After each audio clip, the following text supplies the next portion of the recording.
that's when I was like, oh, this works. This gets people thinking. This gives people empathy, right? Which is like my biggest theme, my motif, if you will, is like I really do think empathy is what's going to save the world. I know it sounds so whatever, but it's true. Like when you can understand where somebody is coming from, you listen, you take them in, you see them. And really like having people see me and me seeing them in those moments, I was like, we got to do something with this. One of our film festivals, I think it was the Macon Film Festival, there was this elderly white man in the audience, and he was like, I have to say that I saw myself up there and I felt seen there watching my main character, Benny, go through this journey. And I thought, fit, that's why I do this. Every single person on a human level deserves to be seen, deserves to be heard. And that man saw himself in this young Black man. And that's what I'm talking about. Like the empathy, the understanding of each other on a human level.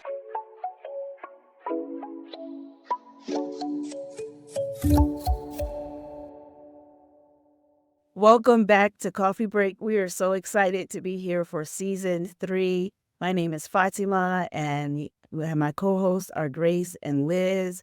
And we've been on a long journey together. I remember when we were sitting in a coffee shop and we were talking about what was going on in our lives, how we were similar yet different. And we thought if we are excited about and passionate about these conversations, surely there's other people out there who want a safe space where they can discuss about their lives, about how they're feeling and their challenges, and look for possible solutions. And so we started with season 1, and even though it was difficult and painful because we were telling our stories, we learned a lot through that joy and pain of that journey of us doing season 1. And then we actually did season 2 where I had my friends on and they told their stories, and we grew so much and learned so much from them. And now we're so excited to be on season 3, where Grace opened her heart and her friend group to us, where we could hear their stories. So Grace, could you just tell us a little bit about what makes you so excited about our guests for season 3 and what we can look forward to? I just want to say it's so crazy to me that we started this whole thing, just the three of us in a coffee shop. And now we're already on season 3, and we've been able to share such amazing stories and have such incredible guests on the podcast so far. And I'm just finding that in this season of my life, I'm trying to get comfortable being uncomfortable and pushing myself to stretch and grow in new ways this year. And I think that's exactly what season 3 of Coffee Break is all about. I'm lucky enough to have been able to bring some of my personal friends on this season. And this season is all about the shift.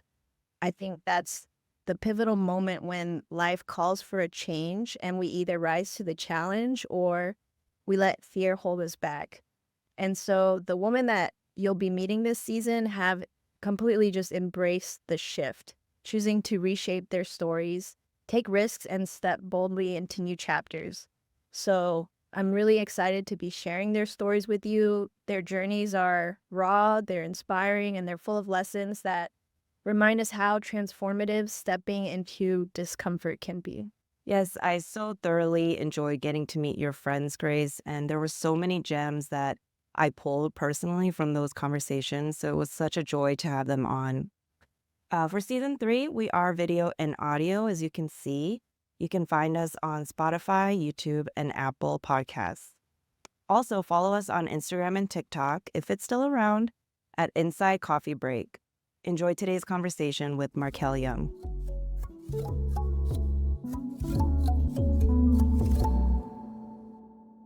Today, we're excited to have Marquelle Young as a guest on Coffee Break. With over a decade of experience in the film and theater industry, she is an award-winning director, an actor, a producer, and a writer, among other titles. Marquelle graduated from the New York Conservatory for Dramatic Arts and afterwards decided to become a lifelong student and teacher of the Meisner Technique. And fun fact, I learned this recently, that Marquelle is the only Meisner certified acting coach in Atlanta, Georgia. She's also the CEO of Atlanta-based production company Small Onion Studios, and her life's work centers around giving voices to marginalized communities as well as educating and empowering the next generation of storytellers. What I truly admire about Marquelle is her fearless approach to tackling subjects that others might shy away from. She shines a light on the often overlooked, taboo, or difficult conversations within our community, pushing us all to engage with the uncomfortable and the important.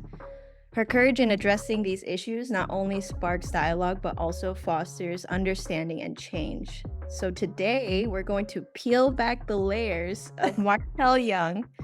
Please join me in welcoming our incredible guest, Marquelle, to the podcast. So Marquelle and I, we worked together on several different occasions now. The first time I was thinking about it, I was like, when did I first meet you? And it was actually playing a small part in Tell Me, in the post-production of Oh, Tell Me. yes. Yeah. Mhm. Yeah, which we'll touch on that film a little bit later in the conversation.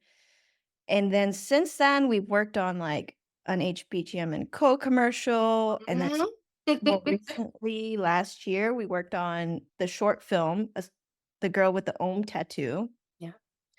And my first impression of you was that you're this incredibly bright and energetic soul, and that you also feel things very deeply. Yeah, Can we say that's accurate? absolutely. Yeah. So I wanted to talk about your story a little bit and just ask you, you're an acting coach, you're the CEO of a production company, you wear so many different hats. And I wanted to ask you, when was the first moment that you had this realization that you wanted to pursue an unconventional career path? First moment. I feel like, I mean, it's that thing where it's like, it's in your bones. My mother is a writer, my father was a musician. I grew up with like all the dinners when everybody came over, it was like, okay, go perform or, whatever it is. And I mean, honestly, from like a very young age, I did the oratorical speech competitions, which is what my mother did, and she won a lot of awards. And so, of course, I had to do the same thing. And honestly, I think that's where I realized, like, oh, whoa, this is like really, it does something to people. It was this oratorical speech competition. So you had like a theme and you had to write about that theme and do a speech under like 3 minutes, right? So it's like very competitive, but also the point is like to whatever you have to say, like for it to really impact your audience. So that was my in towards acting because I was like, oh, wow, this is really cool. I was like 10 years old and people would like come up crying to me, like, oh my God, this was amazing. And I was like, wow, okay, this is awesome. I'm like making people feel things, helping people like understand themselves. And that was really, really cool. And I think from there, I was like, I just want to be able to make people feel things. And especially if it's a good thing. um, yeah. So I think that's honestly where it like started. And then it grew from there. Wow. 10 years old, huh? And making people Yeah. cry? Man, it was so funny too because I was the youngest oratorical speech person, whatever, to get into regionals because I was competing against high schoolers at the time. Oh, wow. And Wow. I was so sad because it was like it was a big state competition. Like everybody came from all the regions. And I had won and won and won and won and won. And I was at state with these high schoolers and I got second place. Wow, that's I incredible. cried so hard. I was so sad. I was so sad. My mom was trying to be like, honey, you're 10 years old. You're going up against like high schoolers. It's going to be okay. Like, Anyway, needless to say, I did come back the next year and I won everything. But I wasn't, it put that fire in me. And also, like, I didn't care. Like, it didn't matter that I was 10. Like, it mattered that, like, I was here and I deserved to be here. And I had something important to say. So, yeah. It sounds like you've just always had big dreams, like from the get go, and high expectations of yourself. Yeah, that part we're working on. But yes, always having high expectations. It's a blessing and a curse. Absolutely. Yes, I would agree with that. Yeah. Okay, so you're not only trying to kill it in the industry you're in and all these things, but you something unique about your company is that you're shining a spotlight on marginalized communities and telling stories that may not have a voice. So, when did you know that you were here to make a difference? Ooh, wow. Oh my gosh. These are wonderful questions. Honestly, like, I don't want to repeat the same thing, but it really was doing the speech competitions because it was such a big part of my life as an elementary school kid. And I it was the first time that I was like, I met so many different people and a lot of people that didn't look like me and a lot of people that did look like me. And so I was already in this very kind of diverse world and realizing that something that I could say could affect every single person in that room, no matter what their background was, no matter where they came from. There was still that human quality Mhm. that connects us all. And again, like, I think that's when I was like, oh, this works.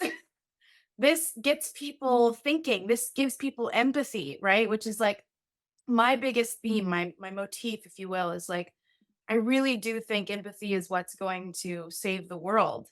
I know that sounds so whatever, but it's true. Like when you can understand where somebody is coming from, you listen, you take them in, you see them. And really like having people see me and me seeing them in those moments, I was like, we got to do something with this. Wow. That's really powerful. And honestly, like for us too, and just wanting to tell people's stories through this podcast, that is a big role in what we want to do is creating empathy and understanding because it's in stories that you get to learn about someone or an experience that may be outside of your realm of knowledge or perspective. And Yeah. so we're broadening perspectives. I wanted to ask for somebody who was like 10-year-old Marquelle that maybe also has really big dreams, but doesn't necessarily know how to get there or doesn't know if that's a possibility, especially for like my experience growing up. I think pursuing a career in the film industry was definitely a no-no. Yeah, it was looked down on by a lot of, I guess, older Asians and Mm, older Koreans, and they didn't really see it as being a viable career option. mm, There's a lot of negativity around that. yeah. So I'm curious, what would you say to someone who is around that age who wants to pursue something in this industry? Well, honestly, I would say it's one step at a time, especially for someone who might have been like me, is like listen to the whispers. I promise I'm not like a, I don't know, woohooey kind of person, but that's I feel like there are these little whispers that you get, especially when you're younger. And I think they're actually a little louder when you're younger. And as you get older, they die down unless you pay attention to them. And I honestly think it's these whispers that are trying to tell you where to go and to listen to that. And honestly, you could also just say, like, listen to your gut. Make sure you have a real understanding, knowing what your voice is and not letting anybody, and I mean anybody, because it's even people that you love, like people that you admire that will sometimes, and not necessarily trying to be bad, but like they're protecting you or they want you to do a job that they know you'll be successful at, well you'll be taken care of and everything, but you have to listen to the voice. Listen to the voices inside you. But it's like, well, wait a second, I don't know. Uh, But just your inner voice. Listen to your yeah. inner voice, no matter what you're getting from society, no matter what you're getting from people who may not totally understand you but want the best for you, you've got to listen to that and honor it. I'm reading The Artist's Way right now with a group of friends, and it is all about that. It's literally about empowering your inner child, because Mm. that's the piece of us that we lose as we get older. And it's really the creative part of us that we need to thrive. And so when we do that, actually, okay, oh my gosh, sorry, so many things. I want to say this because I think it's important. My therapist, yes, go to therapy. My therapist, she gave me like a homework assignment because I love homework. And she's like, I want you to only do things that excite you. And I was like, like my immediate thought was like, no, that's not allowed. I can't do that. What? I'm an adult. It's like I have to, And she was like, anytime you do things that excite you, it lights up you and it lights up the people around you. And I think that's true. I mean, the stuff that we have worked on, it's always been stuff that's excited me. Mm. And so I think again, like listen to your inner voice and always, always go to things that excite you. I mean, that's something that I'm trying to practice too. And along the lines of what you just shared, like I saw a quote recently that I think it's like maybe growing up isn't trying to discover like new parts of you, but it's trying to shed all the parts that don't belong, like all the things you picked up along the way that don't belong, and you're trying to get back to who was that inner child Yes, to unlock that creativity that you had. it's Um, so true. That's so yeah. true. Speaking of doing things that excite you, so you went to France recently? I did. I did go to France. I did. I went to France for a month and a half. Mhm. And it was beautiful. It was amazing. I mean, I met some wonderful people. I made some amazing connections. I went to, what is it, Mont Saint Michel. I'm saying it wrong, but which is like, not one of the seven wonders, but they want to say it's one of the seven wonders. It literally looks like Hogwarts. Like it's just amazing. And it's surrounded by these fields and the water. And it's just like sometimes it's nice feeling really small in Mm. this world. It just humbles you, but it also gives you so much like joy, and you just feel like I'm small and yet powerful. And I mean, that's honestly why it's called Small Onion Studios. And I was just really glad to reconnect with that part of me, that part of me that is very adventurous and a little impulsive sometimes, and just do something again that excites me. And so I did. And that was just really, really awesome. And I'm very grateful for the things that I learned while I was there. And I'm very grateful to be back too. Oh, yeah? Have Yeah. you solo traveled before? Or No. Oh, okay, wow. Wow. I was like, what the whole, and it's so funny because I totally agree with you saying like it's shedding these things that have attached to you as you grow up. And also they're there to protect you and they're there to help you grow up, but then you have to shed those things, right? Right. Like you said. And like as I was doing everything, going to the office to like renew my passport, taking the driver's license, like test thing so that I could drive over there, like every single time I was like, what are you doing? There's that little voice that was like, what the hell is going on? What are you doing? So it is that kind of war that you have like going on within you all the time. But and I think it's important again, like that, what those voices were there to protect you, but knowing when to like let them sit down and be like, I got this. It's going to be okay. Right. We're going to go to France. We're going to have fun and we'll be okay.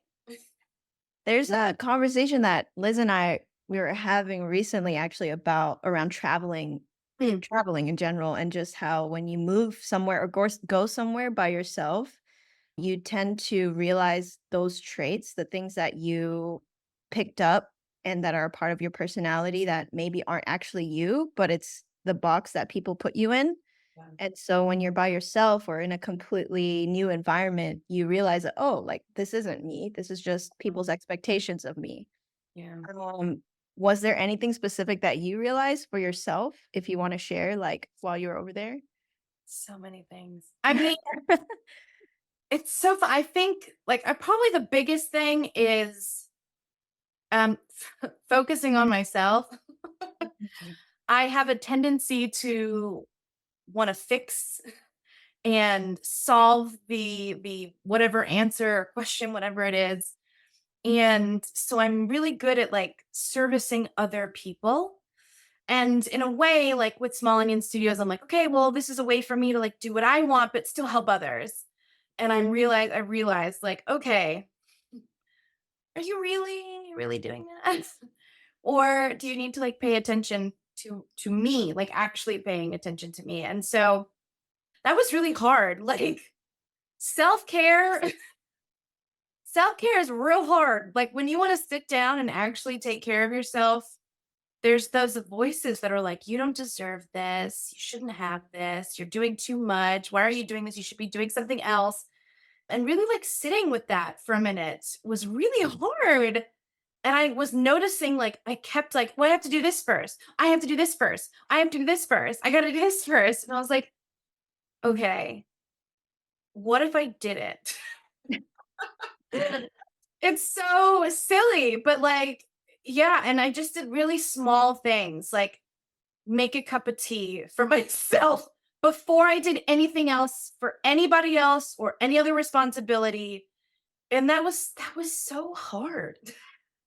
It was really, really hard. But then I was able to like work myself up and then I would stretch. And it's like, oh, stretching feels good. And it's like, this shouldn't feel good. Why? Oh, you need to take care of yourself.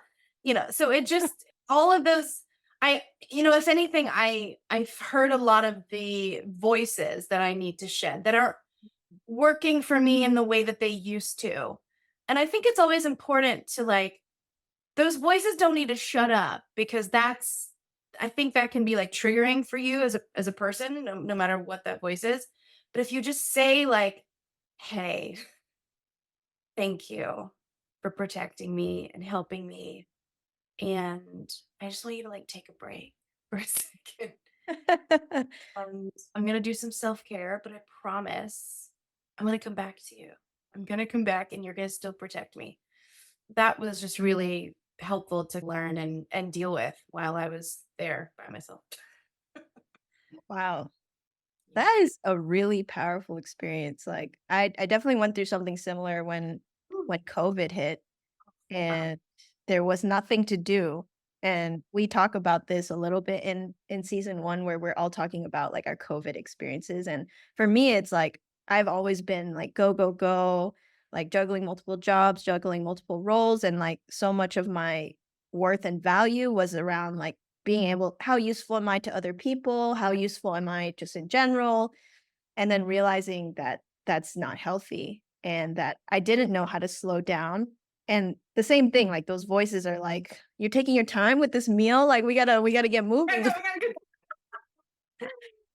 Yeah, so I think that's a really powerful process to be able to like shed those voices, to be able to slow down and be still.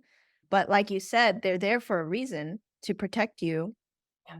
And it's just like finding the peace between the two parts, right? Yes, because they have to coexist. That's the thing. You're not gonna get rid of it. Like getting rid of it is just it's a waste of time. Like you're just gonna constantly be like, shut like no, they all of the pieces of you need to fit together and work together. Very like inside out. Okay. It's so I mean, there's a reason why that story is also affected so many people and women specifically. It just yeah, you have to find that synchronicity, I guess, with all of those pieces within you. It's funny that you bring up this, like, inner child concept because I feel myself rediscovering that lately Mm, too, and not just rediscovering, but really leaning into that more, and just letting my first, you know, reactions or first, like, feelings and letting those kind of play out, whatever yeah, that looks like, and it's just been very interesting to see who I am and, you mhm, know? Sometimes, I'm like acting like a fool and it's like it's like, okay, this is a part of me. yeah. And then other times, I realized different. But I'm curious as I'm hearing like you telling about even your latest travels and then your conversation with your therapist about doing more things that excite you.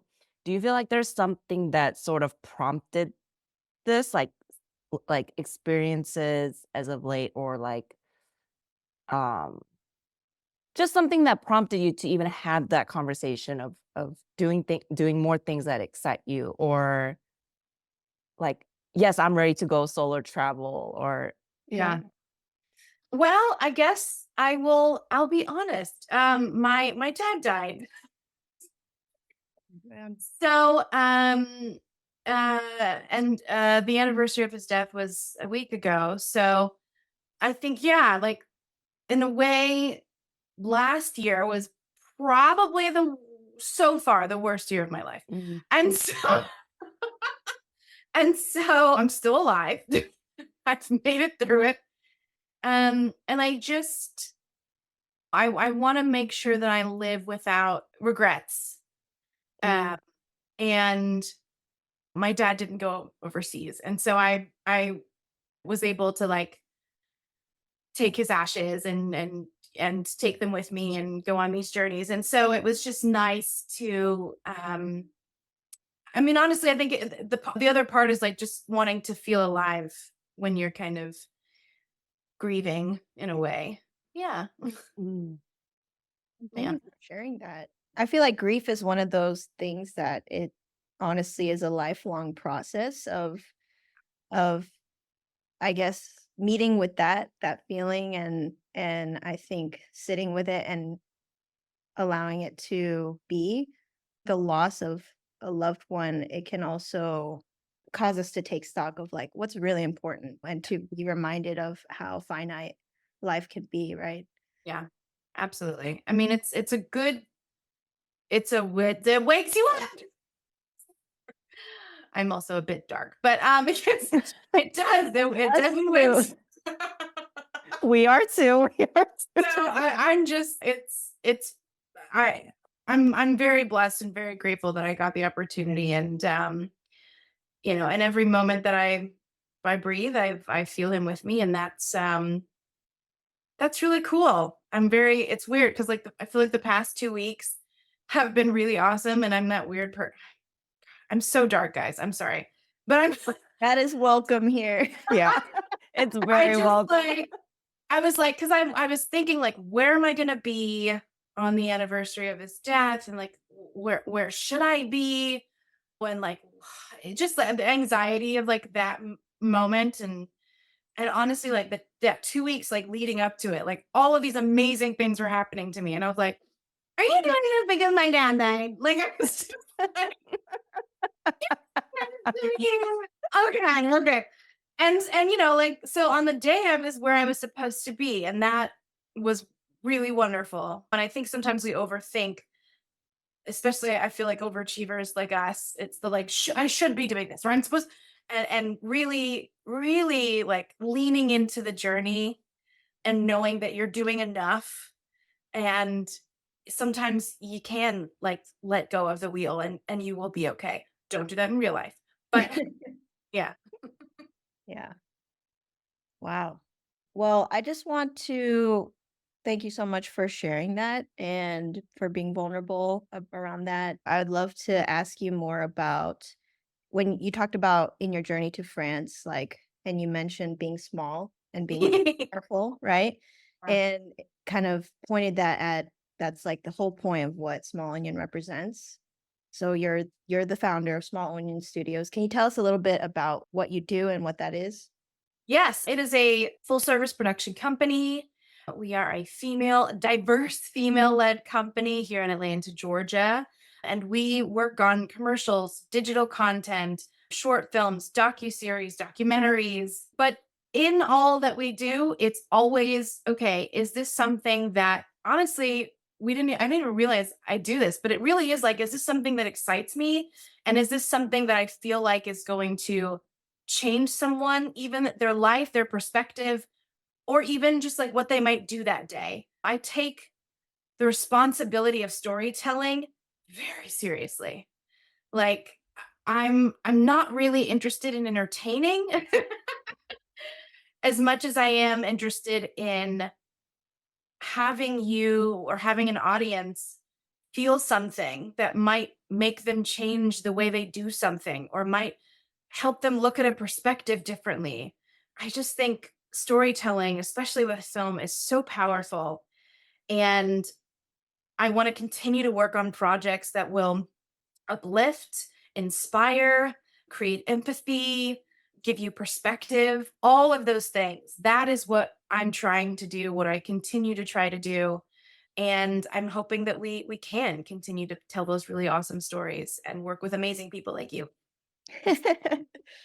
I wanted to ask you a question around that that I'm sure other people who are like who want to do the work that matters, but at the same time have to pay the bills, right? Like how do you find the balance in that or even in saying yes to work that may not excite or may not align? Like, do you ever run into that issue? I I haven't had to, but I know that I probably will. Because I've just been lucky enough that the opportunities that I've had have aligned with what I believe in and what Small Onion believes in. And I think honestly, it's because like work begets work in the sense of like the work that we already have done speaks for the work that we're going to continue to do. And so I think we are like gravitating people that want to do that type of stuff to us. So I think that's why I really haven't had to necessarily, slash, just we weren't picked for that job and it wasn't supposed to happen, and that's fine too. So I do agree though, like there's a balance. There really is a balance. I mean, you have to have your hands in lots of pies. You gotta not take no for an answer, which is very hard. And have a lot of conversations with people, and it's the same thing, networking, letting people know who you are, and it's hard, it's very hard, but it is very rewarding and it's worth it. Yeah. So that's why we continue to do what we do. That's awesome. And I definitely think like the energy you put out there, right? And the intention, it comes back to you. So I feel like that's clearly happening for you and for Small Onion. And you're attracting the right people and the right projects. So I'm really excited for you that in that regard. Yeah. I wanted to ask for the listeners listening and who want to be in the know of Small Onion, like is there any recent projects or something in the works that Small Onion is doing that you're really excited about? Yes, oh my gosh, I am so excited. We are actually currently developing a TV show, hopefully a TV show. You never know how these things go, but right now it is a series. It is an hour-long series that follows four LGBTQIA men in Atlanta, Georgia. And specifically, in the same way, we are talking about things that we haven't talked about in this community, and also just familial things, familial issues that are happening in this community. And honestly, it happened because randomly I was watching Sex in the City and the reruns, and I was kind of like, have we had that? But like for black men? What would be like, what would that look like? What could that be? And of course, I was talking to a friend of mine who was a part of that community, and we were like, absolutely, this needs to be a thing. And yeah, and then we just started writing, and some really interesting stuff came up, and some important stuff came up. And again, in that same vein, it's just like letting other people see themselves and letting other people see them that maybe wouldn't, and hopefully be brought in no matter what your story is. Like on a human level, sure, this story is about four gay black men, but anybody could relate to what they're going through on a human level. And that's the story that we are trying to tell. And we've just had a blast working on it. So we are hoping we've got everything mostly together. We're going to be pitching pretty soon. So if there is any producer out there that is interested and wants to hear more, we've got our deck, we've got our pilot episode, we've got our Bible ready to go. And we're just excited to actually do the sizzle pretty soon to just give you a taste of what you can expect from Boys Town.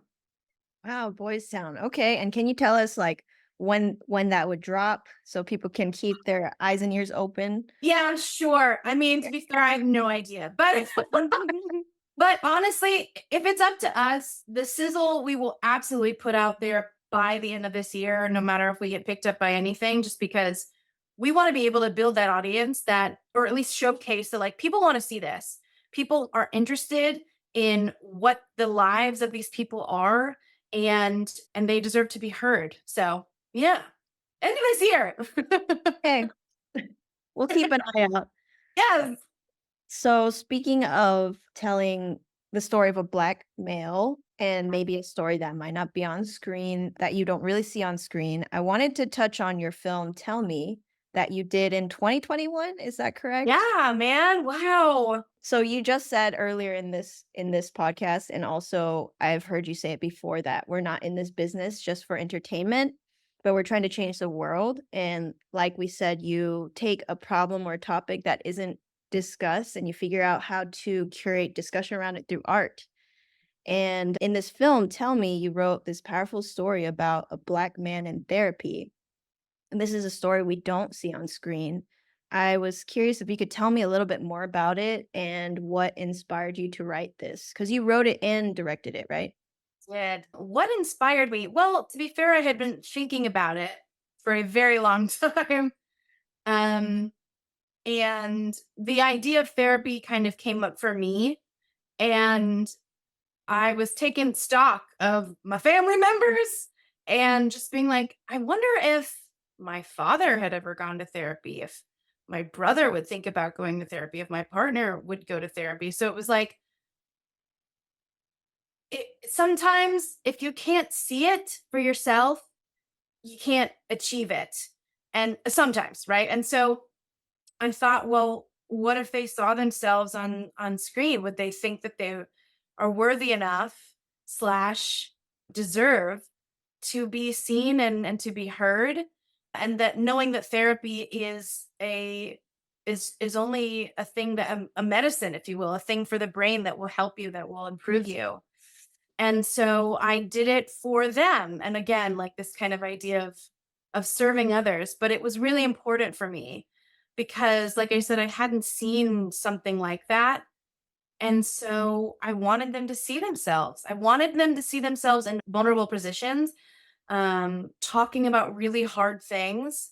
And more importantly, I really wanted there to be a relationship between a father and a son, a Black father and a son. Um, and, if you watch the film, his father goes to jail, but I wanted there to be a different reason. Unfortunately, we have a lot of different reasons why people go to jail that are not good. And I wanted this to be an act of love. And that mattered so much to me. And I really appreciate when people do bring that up after watching this film, saying like, I'm really glad that not glad that Benny's father is in jail, but I'm glad that Benny's father believed him when he said that he had been through trauma and immediately went to defend him. And in defending him, went a little too far and went to jail for it. So honestly, in a weird way, I'm just going on and on, but I wrote this story in 3 days. Wow. And like I'm a prayerful person who is always a work in progress, but I just prayed. I was like, okay, I have this opportunity and I've been wanting to tell this thing. It was like a week until the deadline. And I just was like, can you do this? Very fervently, very specific. And then I did it, right? And then I did it and was able to be a vessel. And that's honestly what I felt like it was. I was a vessel and have been able to have really important conversations with Black men and with men in general. One of my favorite things, sorry, I'm still talking, but one of my favorite things watching one of our film festivals, I think it was the Macon Film Festival, there was this elderly white man in the audience, and he was like, I don't know if I should say something, but he was like, I have to say that I saw myself up there and I felt seen up there watching my main character, Benny, go through this journey. And I thought, that's it. That's why I do this. Mm. Every single person on a human level deserves to be seen, deserves to be heard. And that man saw himself in this young Black man. And that's what I'm talking about.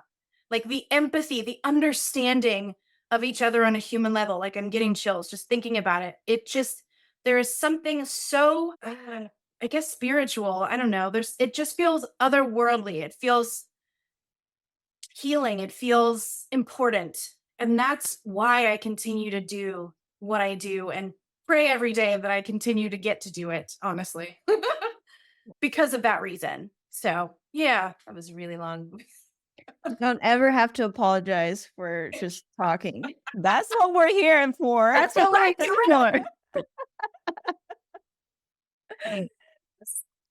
Oh my gosh. I mean, it sounds like you're just I mean, I love the name Small Onion because it really sounds like that's what you're doing. Like you're just peeling back the layers until all that's left is just the humanness, right? Because Yes. at the end of the day, we're all human.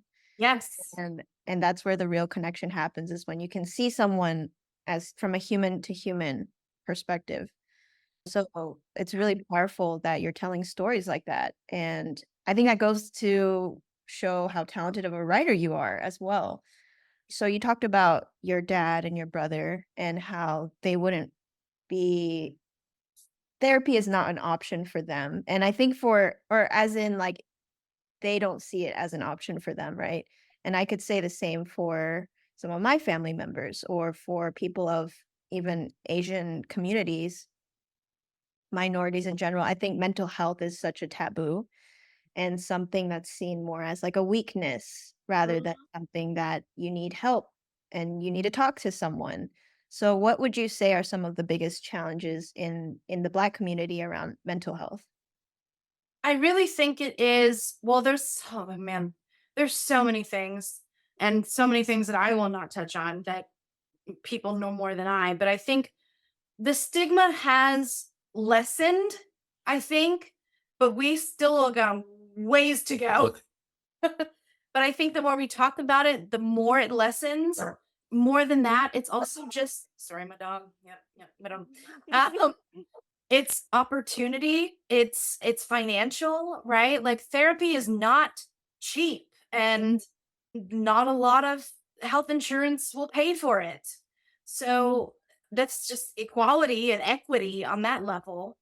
And also, I think, and this is a human thing, is just not feeling like you deserve it. Yeah, of course, the vulnerability part of it, but I think it's also just like deep down, it's this thing of like, I don't deserve that.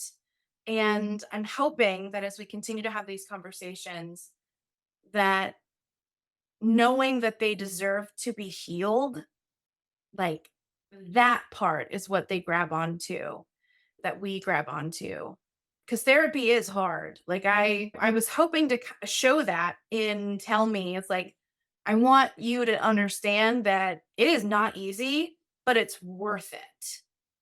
And that, I hope, is the message that we continue to spread for all minorities, to know that they deserve to be healed. Yeah. That's incredible. And I wanted to touch on as well, you talked about in writing Tell Me that you prayed a lot over it and you were really looking to God to to be a vessel and to write what it is that people need to hear. And in writing about something that's so complex and so taboo, I feel like as a director, as a writer, you really need to trust yourself. And I'm just curious, how do you cultivate the confidence to trust your own instincts and your decisions, especially in moments where you're uncertain? Oh man, that is such a hard question. I'm still trying to do that. I just want people to know that. Like I am not a success story. Like I'm just taking one day at a time and being grateful for the things that happen and then moving on from the things that don't. But how do I have the confidence? I think taking the attention off of myself. And this is essentially what the Meisner technique is, which is very funny. But it's just saying okay, curse, am I allowed to curse? I will curse. Okay. Well, Just speak as you would speak. oh bless. Okay. Well, it's sometimes just being like, fuck my feelings and let me focus on the thing that needs to happen, focus on the storytelling, focus on what needs to be told. That, I guess, gives me confidence because I'm not so worried about what someone is going to think about me or what someone's going to say about me or if it's the right answer. I'm serving the story, I'm serving the purpose. And I think that, I guess, is what gives me quote unquote confidence. I don't even know if that's real, but I and I mean, feel like yeah. asking for help, like that part's really hard, and I'm still working on that because you cannot do everything by yourself. I'm learning, so having the confidence to ask for help and um, making sure that you believe in what you believe in 100% and fight for that. That's what I would say. That's a really great answer. And Liz and I, in season 1, we had this we were discovering like what our needs were. Oh wow. Yeah, like having the confidence to ask for what you need. Mhm. Um and and I love what you said about serving the purpose, like taking the light off of yourself. And I think like even in doing this podcast, we go back and forth like wondering like because we're very private people and this is a very public platform. Doing a podcast is a public thing. You coming on here being vulnerable, like all of it. And I think there's moments where we're like, what are we doing? And but it's because we believe in the purpose so much. And it's not, I think when we get too wrapped up in the fact that like thinking about us, that's Mhm. where you lose confidence, I think. But then when you just focus on the purpose of what people will get out of this podcast or for you in telling the stories that you're telling, then there's full confidence in that. Yeah. Yeah. So I think that's amazing. You touched on the Meisner technique just now. Funnily enough, that's like the Meisner technique. And I really want to talk about what is this technique and why have you centered so much of what you do around it? First of all, both of you need to come to class. Even though we're not actors? It's let me tell you, and this is I've said this before, I feel like Meisner is a way of life. In the way that like yoga practice is a way of life. It's not just like you don't go to yoga to be a yoga master. You go to yoga to practice, to be in touch with yourself and your body or whatever it is. And that's I feel like what the Meisner technique is. I was introduced to the Meisner technique by Steve Perlmutter, and I'm still so grateful to him to this day. He changed my life with this technique. And it really is about taking the attention off of yourself. It is reaching or taking away the self consciousness with a conscious technique to get to the unconscious part of acting that cannot be explained. And a part of that, Liz, because you were talking about earlier, you said, like, I want to say the first response that comes up for me. And that's literally what repetition is. It's a specific exercise that we do in Meisner technique where you say the first thing that comes to your mind, your first instinct, you start paying attention to, and in a safe environment, and and it helps you break down the stuff that like, oh, why didn't I want to say that hurt my feelings? Why didn't I want to say I'm scared or I'm excited or whatever it is? It's these things again that society put on us, and we're shedding that away. In each of my classes, we are shedding away society. I've had this before where I have had a doctor, I have a rabbi that comes to my classes all the time, writers, directors, I think what else? Construction, like it's just people that are interested in acting or trying something new, and it has helped them see themselves in a way that they hadn't before. And I mean, I wouldn't change that for the world. I love what I do. I'm so grateful that I get to do it on a big stage and that I get to invite people in that wouldn't necessarily be there for them to learn something new about themselves and about other people. So I love this technique. I will say I'm teaching my own version of Meisner. I feel like there are many different versions of Meisner, and unfortunately, people haven't done it in a very safe way. So I implore anyone, if you are on the fence or if you ever thought about it, come take a one class or come hang out and see what it's like in my class and try it out if you'd like to. You'll be surprised what you learn. That would be such a cool experience. Like, I am curious, like, You that should. would help me to peel back the layers. Where does this take place usually? Yeah, so I'm right now I'm teaching at the Alliance Theater. I have folks that are just excited and really have done this and have worked on this for a couple of years now. And so we're on a specific journey. But for my beginner folks, like come on in, sit down and see what you learn. Just strap in for the ride. Yeah, And really. you mentioned, like, some people practice it in an unsafe way. What do you mean by that? Well, I just think, let me make sure I'm good with my words.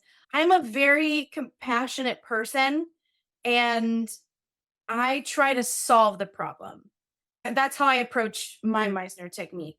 I'm not interested in like breaking down an actor. I don't think you're like a horse to be broken. Okay.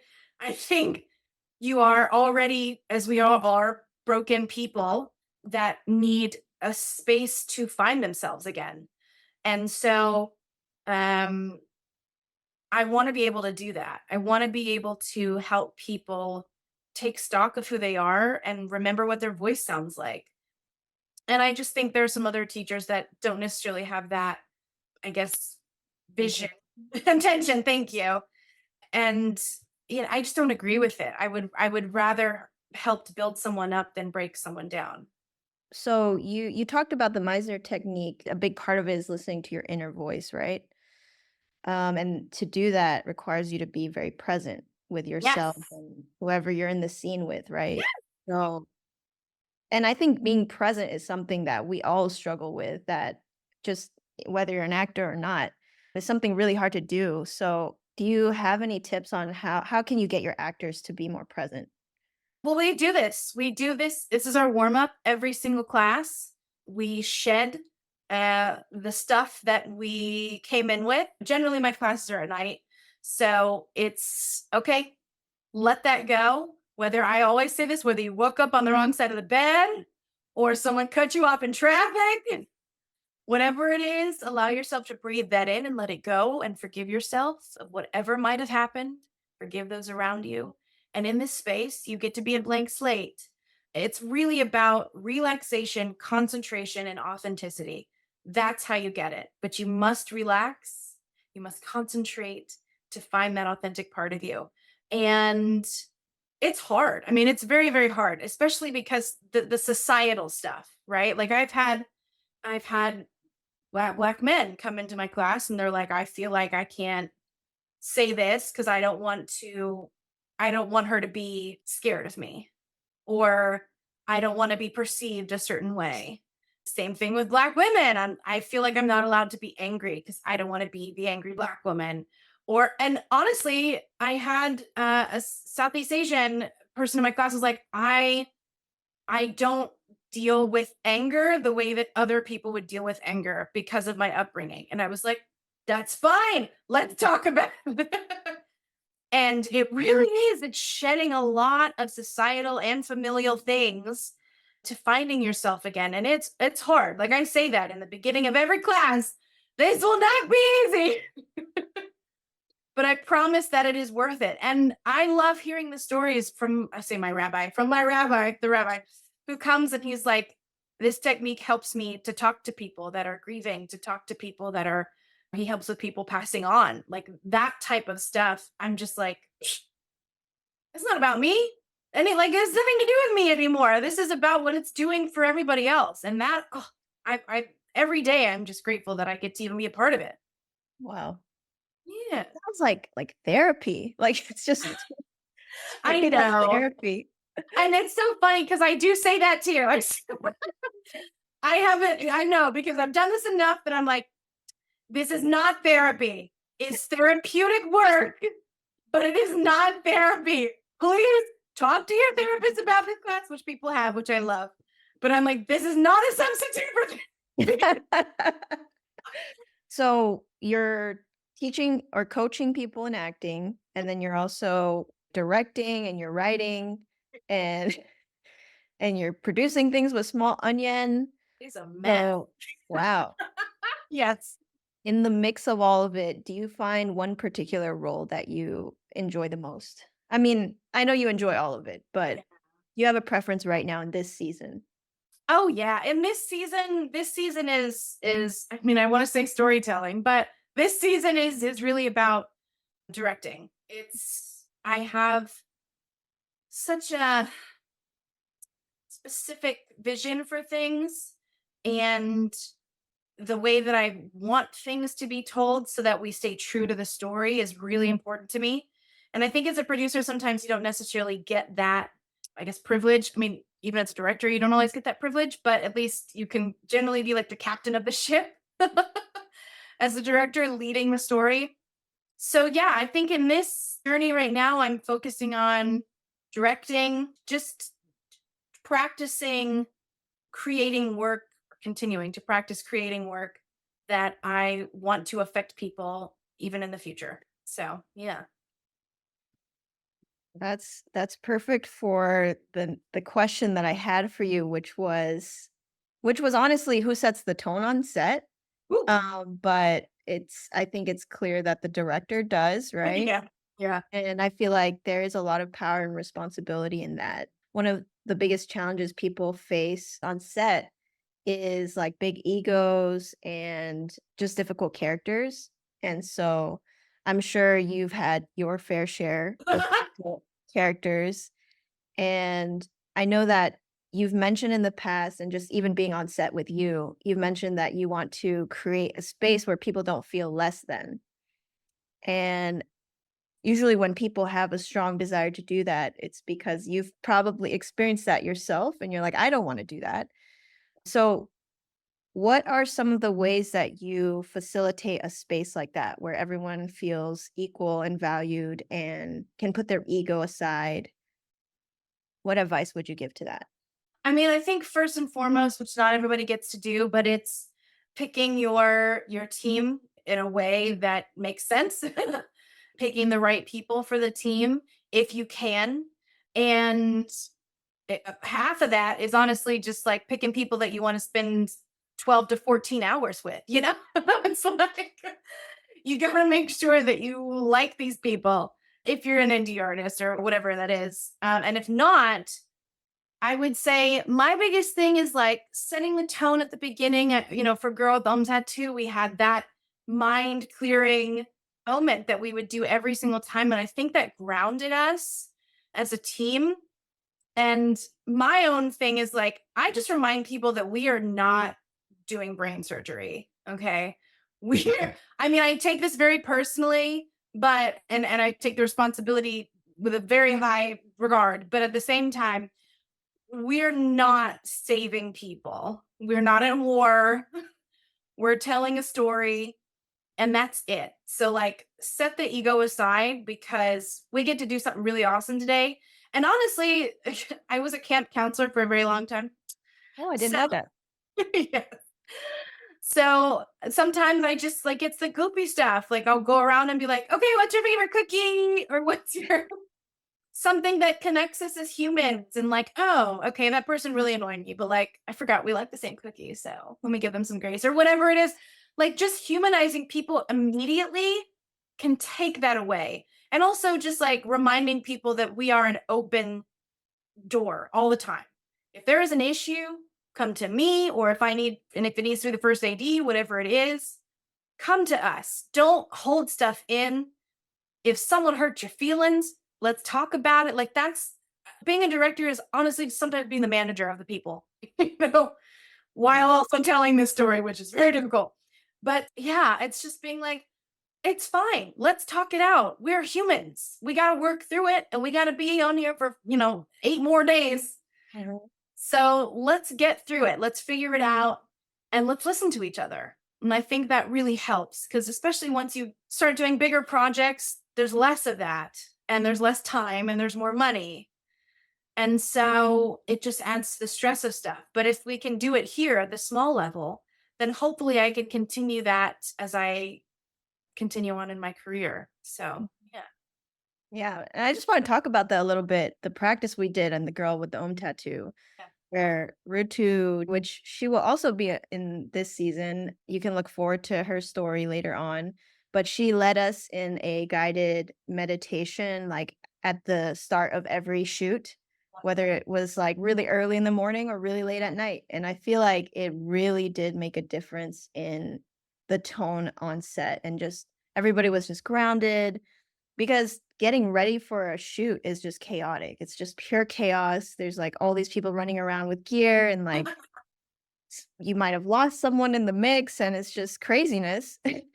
And then we all stood together and like just took a moment to breathe. And I think stillness just plays such a big factor in tuning into yourself. Like, how am I feeling right now? Am I feeling anxious? Am I feeling angry? Releasing it. And I feel like this is all just going full circle to everything you've been talking about. The reason you went to France and the reason you teach Meisner and all these things, and why it's so important to be in alignment with ourselves, and then why that allows us to listen to other people. I would love to hear, what is the best piece of advice that you have ever received? The best piece of advice that so far in where I am in the place where I am in my life is no is a full sentence. I think sometimes, especially, I don't know, I feel like it's a woman thing. It could also not be a woman thing, but I feel like specifically as women, it's really hard. We want to please people. We want to take care of people. Want people to like us and all that stuff. And speaking up for yourself and just saying no is enough. Like, you don't have to say why. You don't have to, because I don't want to say, and I just, no, you can just say no. That's it. And that's it. And that's something I'm still working on. But I do think knowing that no is a full sentence and trusting myself. I think that's the other part of it, is like, just trust yourself, trust your voice. And if it sucks, then you learned from it. And just do the next one better. Yeah, that's great advice.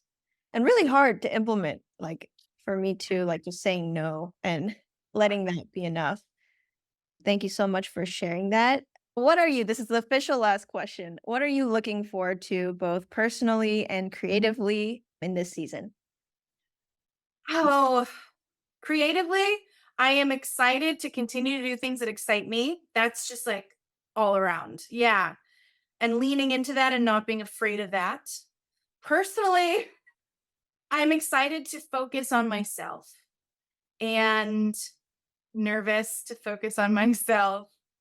And that means like investing in myself too and all of that stuff. Like, it's all encompassing. So yeah, I'm excited about really taking stock of me and being my biggest fan, which is like so hard. It's just like, even when I say that, I'm like, ew. But you have to be your biggest fan, your biggest advocate. So just really getting in touch with who I am and loving myself. Yeah, that's something I think we can all work on. So thank you so much for sharing everything you shared today. This was such an amazing conversation. And thank you for taking the time. Oh yeah, are you kidding me? This is wonderful. I mean, I think these conversations, like I said, are so important. So thank you for having me on here, and I just love you guys. Yeah. Thank Liz, are we you. going to go to her class? You should. I think we should. have to now Yeah. that Come, I'll send you the info. Come and hang Definitely. out. It's so interesting to watch. If anything else, it's interesting to watch. But I mean, honestly, and the reason this is because all this stuff that you guys are saying, I'm like, oh, this is in alignment with what we do. Like, you're already there. You're already on that journey. Wow. Marquelle, thank you so much. It was really just such a pleasure to meet you. And I think throughout this whole discussion, I kept feeling this very strong chord in you of being such a highly empathetic person. And Grace mentioned that from the start, you feel things deeply and you have that heart. And maybe that was a lie, Grace. That was maybe not the last question I wanted to ask. Yes, please do. Mark, for a lot of because when you're telling that story of like when you were 10 years old and even realizing that feeling of, oh, I I liked that. I liked when I made somebody else feel something that they could relate to. I think that's a very adult thought and feeling to even have as a 10-year-old. Because these days we meet people, adults who don't have a lot of empathy, to say the least. Yeah. I mean, Yeah. unfortunately. Yeah. Yeah. So I was curious if you ever thought about like where that maybe came from for you. I know that some people that comes from either they felt misunderstood maybe in a situation, so they thought, oh, I always want to be aware of other people's feelings, or they wanted to always be there for somebody and help somebody that maybe they couldn't as much. But I was just curious for you if there was something prominent in your life or maybe your upbringing that you felt like was really that foundation for you. That's a great I don't know. I really don't I mean, I think throughout my life, I have definitely had moments where I'm like, man, I really wish someone didn't do that to me, so I'm not gonna do that to somebody. But I think I don't know. I just feel like, gosh, again, I promise you, I'm not like a woohooey crazy person, but I just, I have this, I feel like, again, responsibility.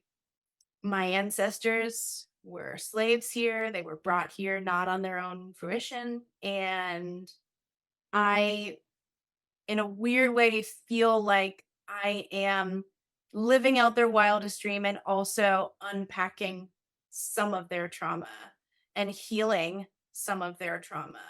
And so I feel like even as just a younger person, I could just feel that. Like you could just feel I don't know. I mean, I guess that's what empathy is. Like, yeah, like I feel people's pain so much that I want to help people. I don't want that. I don't want people to feel pain all the time, or at least to give their pain a vessel or some way for them to work through it. I think I've honestly always had that. And I don't know what that says about me, but I just from the youngest age, I could feel like if my mom wasn't okay or if my dad wasn't okay, and I wanted to fix it. I think that's probably where it came from, probably. No, I appreciate you sharing that. Thank you for that question. Yeah. That's a really good question. Yeah. And I think Yeah. that's a gift. That Mm. that is a Mhm. gift that you uniquely have. And clearly all your work is tapping into that gift, I think, to share it with other people. So I think that's amazing. Yeah. I'm trying. We don't have to keep this on the recording, but I mentioned to Grace earlier when she was telling me that she wanted to have you on. And I said, something I noticed about Marquelle, just briefly, even from attending the screenings, is that when you guys have like a Q&A time or like panel or something, she's always like pushing for other people to talk. It's like I can see from your body, like, no, no, no, you guys talk. Yeah, Like, don't. And I was like, that's true. everything you tell me about Marquelle, like, I want to hear her talk, but she's like, Got it. Grace, Got it. oh, Grace, like, oh, she's always like worried that she's gonna ramble or like, and I was like, oh, well, that's great. That's perfect to have her on. Then we should just like give her the space. You honestly could have your own podcast just talking. Like Yeah. I think you're Lord. so gifted at it. God, Yeah. I just that sounds terrible for Listen, I am grateful, and there's a reason why I have not acted in anything that I have written. Okay. I want other people to speak for me. But slowly, like I said, I'm working on myself. So slowly I might get out there. I am a very big personality, and I just know there's gonna be so much hate. So I'm just like, Let the haters hate. Means you're doing something right. I know. Yeah. Well, thank you for giving me space to talk, honestly. Yeah. Yes, we Thanks, love. Marquelle. Thank you for thinking of me, and thank you for doing this and continuing to do it. So I just like encourage you to keep going. And I love it. I love this. Of Oh, it was such a pleasure to meet you, Markel. Thank Yeah, you so thank you so much for much. coming on. course. This is beautiful. I'm just amazed that you guys are even having this again, like discussion, community, conversation. It's the way that we can grow as people, as women, as people of color. And I think it will continue to, like I said, heal us. That's it for today. Thank you for listening. We hope you enjoyed the conversation. To learn more about today's guests and find related links and resources, visit the episode page at nexusexperience.com. You'll also find our full podcast archive. If you'd like to support the podcast, please subscribe on Spotify, YouTube, and Apple Podcasts. And if you enjoyed this episode, please leave a review letting us know. Sharing the show with your friends is also incredibly helpful. You can find us at Inside Coffee Break on socials. For updates, make sure to subscribe to our newsletter on Substack. Today's show was edited by our co-host Grace Chung. We appreciate your love and support. See you in the next episode.